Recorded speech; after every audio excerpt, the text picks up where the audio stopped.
नमस्कार, मेरा नाम है आदर्श सिंह। एसएच भारत देखना शुरू कर चुके हैं। चुनावी दंगल है और इस वक्त हमारे साथ कांग्रेस उम्मीदवार और निवर्तमान सांसद अजय निषाद जी हैं। अभी तेजस्वी यादव और मुकेश सहनी जी आए थे। क्या मैसेज यहां से जा रहा है? मेरे लोकसभा में इनका तीसरा सभा है। पहला सभा नामांकन के दिन आए थे दोनों लोग, उसके बाद 2 दिन पहले कुरहनी विधानसभा में हुआ था। आज ये तीसरा सकरा विधानसभा में इनका सभा हुआ है। जनता में बहुत ज़्यादा उत्साह है और उनका भाषण जो है जनता बड़ी इत्मीनान से सुनता है और भरोसा भी कर रहा है, क्योंकि उन्होंने जो वादा किया था युवाओं लोग को नौकरी देने का, तो जब वो सत्ता में आए तो उसको पूरा किए। अब ये बोल रहे हैं लगातार कि अगर केंद्र में और बिहार में दोनों में सत्ता में आते हैं तो बिहार के युवाओं के लिए नौकरी का द्वार जो एनडीए शासनकाल में बंद है उसको हमने खोल देंगे। अच्छा, लगातार तेजस्वी यादव और मुकेश सहनी जी लगातार सभा को संबोधित कर रहे हैं। परिणाम कितना बदलने वाला है? वो तो जब 4 तारीख को खुलेगा तब पता चलेगा। बिहार में इंडिया गठबंधन की आंधी बढ़ रही है। लोग जो है 10 साल के शासनकाल में जो एनडीए गठबंधन का था उससे लोग उब चुके हैं। मुद्दा कितना हावी रहेगा? देखिए, मुद्दा तो कभी उन्होंने समाप्त करने का चाहे ख़त्म करने का प्रयास ही नहीं किया। जो जन सरोकार से जुड़े हुए मुद्दे थे बिहार के, उस पर भाजपा वालों ने कभी चर्चा ही नहीं किया। जैसे बेरोजगारी पर चर्चा कभी नहीं किया, महंगाई पर चर्चा नहीं किया, लोगों का पलायन दूसरे प्रदेश में रोजगार की तलाश में हो रहा है उस पर उन्होंने कभी चर्चा नहीं किया। लोगों को क्या तकलीफ़ें यहाँ पर हैं, बिहार के लोग कैसे जीवन यापन कर रहे हैं, इनका जो है आय का साधन कैसे बढ़े, उस पर कोई चर्चा नहीं कर रहे हैं। बिहार में बड़े उद्योग धंधे कैसे लगे, उस पर न केंद्र सरकार पहल कर रही है न बिहार सरकार पहल कर रही है। अगर बड़ा उद्योग धंधे यहाँ लगेंगे तो जीएसटी के रूप में बिहार की आय भी बढ़ेगी, उसके साथ साथ लोगों का रोजगार भी बढ़ेगा। तो वो सब कभी ये लोग कर नहीं रहे हैं।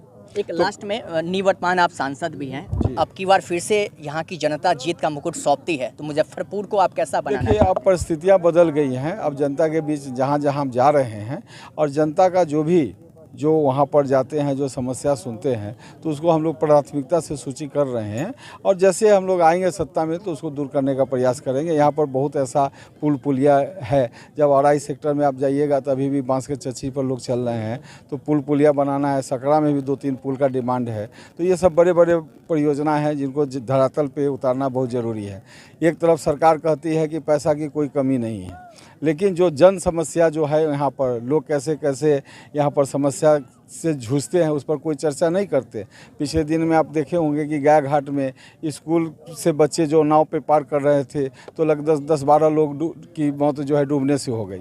वहाँ पर छोटा कर पुल होता तो ये सब घटना नहीं होती। तो ये सब भी ध्यान देने की ज़रूरत है। आप भी निषाद हैं, वो भी निषाद हैं। सहनी किसकी ओर जा रहा है? कह रहे हैं वो लोग हमारे ओर आ रहे हैं। देखिए, यहाँ की जनता से मेरा 2 पीढ़ी का संबंध है। मेरे पिताजी यहाँ 4 बार सांसद रहे, मेरा भी 2 बार कार्यकाल हो गया। सभी दल के लोगों से, सभी जाति के लोगों से मेरा व्यक्तिगत जुड़ाव बहुत ज़्यादा है। उसका फ़ायदा मुझे मिल रहा है। उनके बारे में बात तो 2019 के चुनाव में मैंने उनको 4,10,000 वोट से हराया था। हारने के बाद जो यहाँ पर जिस समय जो लोगों ने उनको मदद करके कम से कम 2,60,000 वोट दिलाया था, तो वो नंबर भी उन्होंने बंद कर दिया और मुजफ्फरपुर क्षेत्रफल से सीधा बाहर हो गए। एक लास्ट सवाल, आपके भी नेता लगातार जनसभा को संबोधित कर रहे हैं और दूसरी तरफ देश के मुखिया रोड शो किए हैं। देखिए, उससे कहीं ना कहीं लोग में तो बेचैनी है। और अभी जो मुजफ्फरपुर का जो वैशाली लोकसभा और मुजफ्फरपुर के लोकसभा में आप देखेंगे तो यहाँ पर जो जाति धर्म का जो खेत में जो मेड़ होता है वो भी टूट चुका है।